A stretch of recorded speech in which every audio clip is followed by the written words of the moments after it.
물론 가능은 한데요.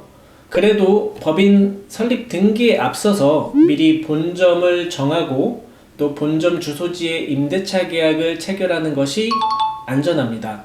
왜냐하면 이미 희망하는 주소로 설립 등기를 했는데 해당 주소로 만일 임대차 계약서를 받을 수 없는 상황이 생겨버리거나 또는 다른 주소로 본점을 정해야 하는 일이 생겨버리면 이제 등기를 다시 하셔야 하기 때문입니다.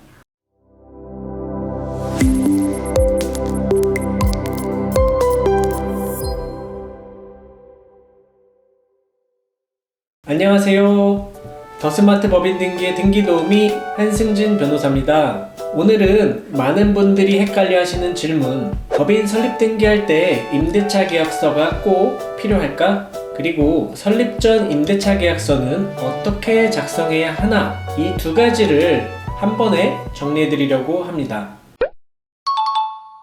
우선 설립 등기 시 임대차 계약서가 꼭 필요할까라는 질문에 대해서 결론부터 말씀드리면 설립 등기를 접수할 때는 임대차 계약서가 필요 없습니다.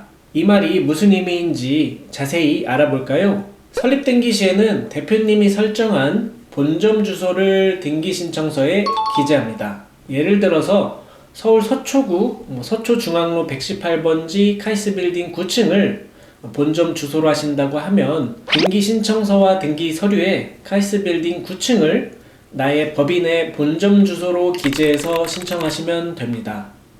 등기관은 형식적 심사에 따라 해당 주소의 도로명 표시가 제대로 되었는지만 확인하기 때문에 주소 표기에 문제가 없다면 설립 등기가 완료됩니다.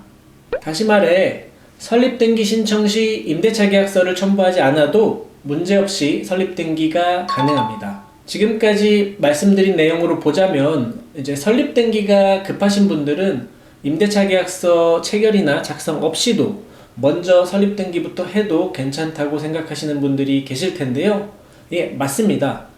물론 가능은 한데요. 그래도 법인 설립 등기에 앞서서 미리 본점을 정하고 또 본점 주소지에 임대차 계약을 체결하는 것이 안전합니다.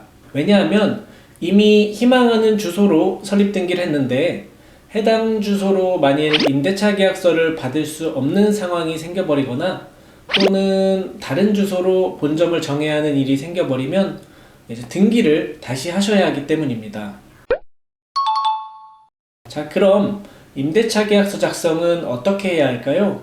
먼저 이런 생각이 드실 수도 있을 것 같아요. 제가 지금까지 드린 말씀대로라면 가능하면 설립 등기를 하기 전에 임대차 계약서를 미리 쓰라는 이야기인데 법인이 설립되기도 전에 임대차 계약서를 쓰는 게 가능하냐라는 의문이 드실 수 있겠는데요. 맞습니다. 당연히 그런 의문 드실 수가 있겠고요. 법인이 설립되기 전에는 이제 이 법인의 실체가 없기 때문에 법인 이름으로 계약서를 작성할 수는 없겠죠. 그래서 보통 실무적으로는 대표자 개인이 임대인과 임대차 계약서를 작성을 하고요.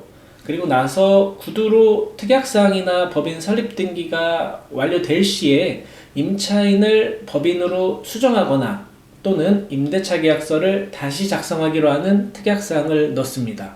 공유 오피스를 통해서 임대차 계약을 작성하시는 대표님들의 경우에는 이제 법인 설립을 하신다고 하면 공유 오피스 측에서 이런 내용들을 워낙 잘 알고 있기 때문에 개인 이름으로 작성했다가 법인명으로 임차인을 수정하는 데 있어 크게 문제되시는 부분은 없으실 겁니다. 그럼 임대차 계약서는 꼭 정해진 양식대로 해야 하느냐? 그건 또 아닙니다. 계약이란 사실 청약과 승낙의 합치로 이루어지는 것이기 때문에 임대인이 자기 소유의 부동산을 빌려줄 의사가 있고 또 임차인은 그 부동산을 빌릴 의사가 있으면 성립하는 것입니다. 분쟁을 대비해서 우리가 문서로 된 계약서를 만들고 보관해 둘 뿐인 것이죠. 따라서 인터넷상으로 쉽게 찾아볼 수 있는 임대차 계약서를 찾아서 사용하셔도 무방합니다. 임대차 계약서 작성에 있어서는 목적물과 기간, 그리고 계약 당사자 보증금과 차임 등을 계약의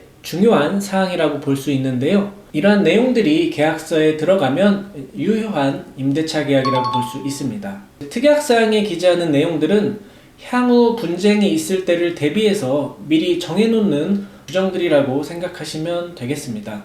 특히 이 계약서 작성과 관련해서 유의하실 점은요, 임차하실 부동산의 표시와 관련돼서 층수나 아니면 호수가 있다고 하면 이 부분까지도 정확하게 기재를 하셔야 등기를 비롯해서 사업자 등록하실 때 문제가 없습니다. 그 밖에 보증금 지급과 관련해서도 혹시라도 이제 현금으로 보증금을 주고 받으시는 경우에 그 지급 여부가 문제될 수가 있는데요. 임대인의 경우에는 보증금 수령 영수증을 꼭 받아두시거나 아니면 임대차 계약서에 아예 수령 여부에 대한 확인 내용을 특약사항으로 넣어두시는 것도 한 가지 방법입니다. 그 밖에 보증금 지급과 관련해서 혹시라도 현금으로 보증금을 주고받는 경우가 있으실 수도 있는데요. 그 지급 여부가 문제될 수가 있으니까요. 보증금 수령 영수증을 작성해서 보관하시는 것을 추천드립니다. 또 임대차 계약서에 아예 그 보증금 수령 여부에 대해서 확인하는 내용을 특약사항으로 넣어두시는 것도 한 가지 방법입니다. 자, 그럼 오늘 내용을 정리해 볼까요? 첫 번째, 법인의 설립 등기를 신청할 때는 임대차 계약서가 필요 없다. 두 번째, 다만 본점에 대한 임대차 계약을 체결하지 않고 설립 등기를 했다가 변동사항이 생길 수 있기 때문에 가능하면 임대차 계약서를 먼저 체결하고 설립 등기를 해야 한다. 세 번째, 임대차 계약서의 작성은 본점 주소와 계약 기간, 그리고 당사자, 또 보증금 차임 등을 정확하게 기재하는 것만으로도 충분하다. 다만 분쟁을 대비해서 특약사항으로 세부적인 내용을 정할 수 있다. 오늘은 임대차 계약서 작성에 대해서 알아보았습니다. 오늘 영상이 도움이 되셨다면 좋아요와 구독 부탁드리고요. 저는 다음 영상에서도 유익한 내용으로 찾아뵙도록 하겠습니다. 지금까지 더 스마트 법인 등기 등기 도우미 한승준 변호사였습니다. 감사합니다.